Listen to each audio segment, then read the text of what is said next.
এক্সেলের সবচেয়ে বেসিক কাজ হচ্ছে একটা ওয়ার্কবুক ওপেন করা, কারণ আমরা এক্সেলের সব কাজগুলো ওয়ার্কবুকের ভিতরেই করে থাকি। তো এক্সেল সফটওয়্যার ওপেন করার জন্য আমরা চাইলে ডেস্কটপ থেকে শর্টকাটে ক্লিক করে এক্সেল সফটওয়্যারটি ওপেন করতে পারি, কিংবা উইন্ডোজে যদি আমরা ক্লিক করি তাহলে দেখুন এখানে সব সফটওয়্যার লিস্ট চলে আসবে। এখান থেকে যদি আমরা এক্সেল আইকনের উপর ক্লিক করি তাহলে এক্সেল সফটওয়্যারটা ওপেন হবে, অথবা আমরা সার্চ বারে যদি এক্সেল টাইপ করি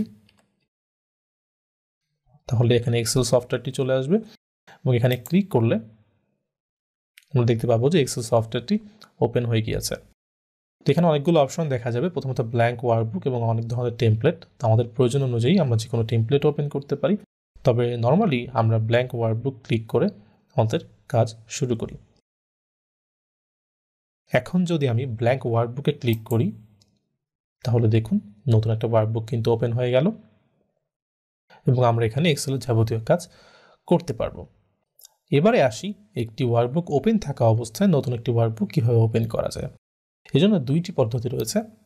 প্রথমত আমরা ফাইল অপশনে গিয়ে এখান থেকে নিউতে ক্লিক করব, তারপর আগের মতো যে কোনো টেমপ্লেট কিংবা ব্ল্যাঙ্ক ওয়ার্কবুক সিলেক্ট করে নতুন একটি ওয়ার্কবুক ওপেন করব।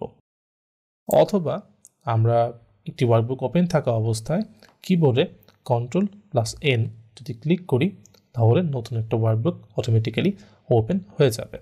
দেখুন এক্ষেত্রে Ctrl+N ক্লিক করায় নতুন একটি ওয়ার্কবুক কিন্তু ওপেন হয়ে গিয়েছে। তো এইভাবে এক্সেলে নতুন যে কোনো ওয়ার্কবুক ওপেন করা যায় এবং এক্সেলের যাবতীয় কাজকর্ম আমরা এই ওয়ার্কবুকের ভিতরেই করে থাকি।